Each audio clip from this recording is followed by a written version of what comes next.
Hello, if you just joined us, it is NatureNet on the playlist right here on the wireless. My name is Lomkelo Chikini, better known as the NatureNet. And of course, today we are catching up with Jessica. She's not a stranger to our show. She's someone who's always, come and show face. And she is basically from Sandcop, and she is the marketing as well as the event coordinator. And I'm super, super excited to have Jessica with me right here. How are you, Jessica? Very well, and you. Thank you. I am fabulous. Thank you so much for honoring the invite again. Let's dive right into it. I mean, it's been a while since we catched up. Tell me, how are the seabirds doing? How's everything in terms of Sandcop? Is there any rescues that has been made? Successful stories? Okay. Many rescues in between our normal rescues on Bird Island. We do have an interesting case that came in on Monday, which is a northern giant petrel. Um, what a beaut. What a Hmm. handsome little, massive. He weighs just under 5 kilograms. His wingspan takes up the whole swimming pool. While he's with us, we are still learning about him. Hmm.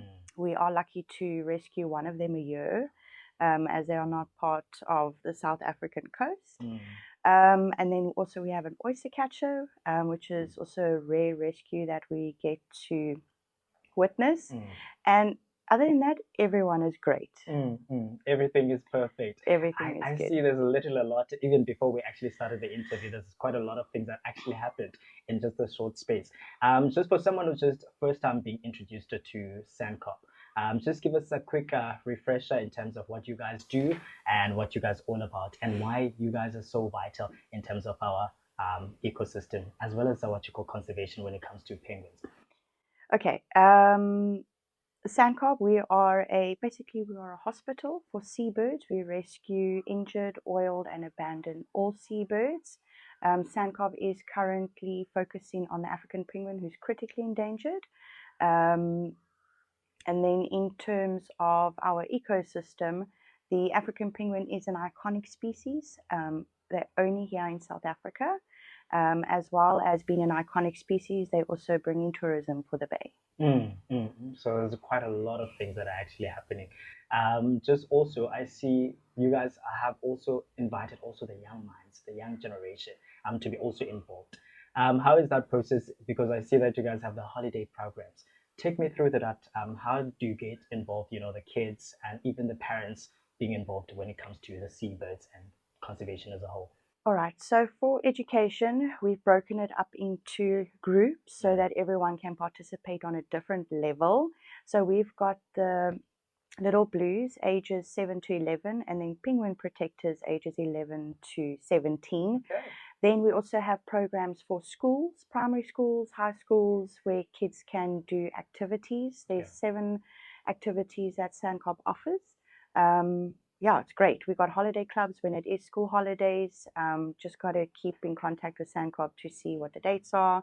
There's food involved as well. And yeah, the kids have a great time. Parents drop off and pick up 9 to 12, Yeah. some days until 1. And then to get the parents involved, most of the parents just chill in a coffee shop in our Perky Penguin cafe and have lunch while they wait.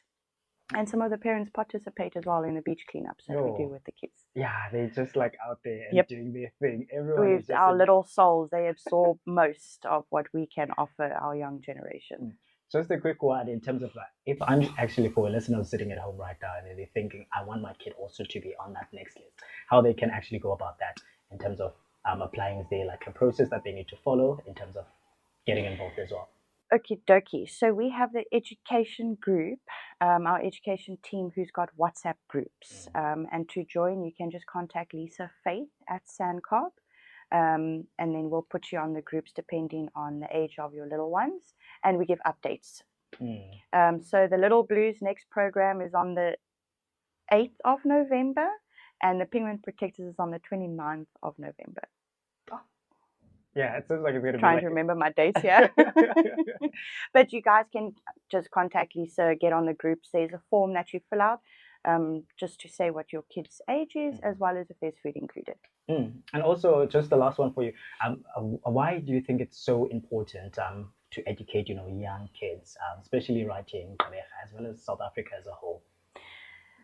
The first thing that jumps to my mind is pollution. Yeah. It starts with us. It literally starts with us. And if we can teach our kids, our younger generation, as well as the adults, that littering causes such devastation to land and marine, and that's our main goal, is that the kids absorb any education purposes for land and marine and grow up with it and teach their kids and teach their friends, someone that might not be able to come through.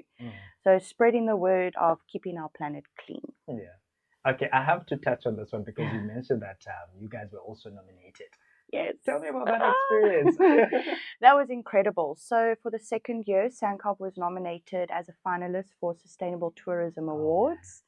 It was held in Jeffreys Bay, and the vibe was incredible. We all got to dress up in a dress. Food was great. The vibes were, I met so many people. It was amazing. So my goal for next year is to actually take awards home. Definitely. For Sandkop. I'm definitely with you on that one, taking that award at home. Tell me about this event, which is the Penguin Flipper Festive. What is it all about, and how does it practically support Sandkop, as well as saving, the coastal birds? Alrighty, so the Flipper Festival is an annual event that Sandkop does. The main reason behind this specific event is because we have super intensive events during the year. It's either running or it's some hectic stuff. Yeah. The Flipper Festival raises funds for Sandkop by celebrating the live musicians that will be playing 4 bands throughout the afternoon. Nice. Ziggy's Raggy Bar will be where we are holding the event. Yeah. It's from 12 o'clock till late, and it's just relaxed vibes. You can bring the kids through Sandkop. Kids under 12 are free, and you can bring the dogs as well. Okay. It sounds like you already just summed it up in terms of like what this event is all about. I'm also much more curious in terms of what are the activities that we're going to be expecting from this event as a whole, because you mentioned now there's going to be music as well involved, but is there anything that's more maybe educational, anything that's also going to keep the kids on the run? What are some of those activities? Good question. So the whole Sandkop team will be there. Education will be there, marketing will be there. We will most likely do some activities for the kiddies, especially because we are on the beach. But it's also so that everyone can relax. It's been a rough year for everyone. This is where you're going to sit and relax, and the kids can play and have some great food. And enjoy the live music. Definitely, without a doubt. And also, in terms of people are actually involved or behind the what you call the project or the event. Tell us about that. How is that going? Okay, so for Ziggy's, they are allowing us to have the event on their premises, and then as well as sponsors that have assisted with getting musicians out, getting the equipment out. Everyone's just come together to ensure that the afternoon is smooth and running. And then for how can people actually also get involved in terms of for supporting, whether it's by attending or whether it's basically by donating as well as volunteering? How can they actually participate or get involved with this event? So with the event, you can contact me. We also have a web ticket link where you can book your tickets. Volunteers are my favorite subject for Sandkop, the heartbeat of Sandkop. You can also contact me, Zanele or Lisa Faith at Sandkop, for any and all volunteership. And in terms of like the tickets, the venue, how can we get this information as well? Like, where is it taking place? What is the ticket? Where can I actually even get the ticket? Okay, so there is a poster that's on social media which has got the QR code and the link for web ticket. Alternatively, just rock up at the door and you can pay at the door. It's at Ziggy's in Marine Drive. and it starts at 12 o'clock until 8. Oh, thank you so much, Jessica. Thank you for having us over. Thank you so much. So that was Jessica, and this is your NatureNet right here on the playlist, and I'll catch you same time next time.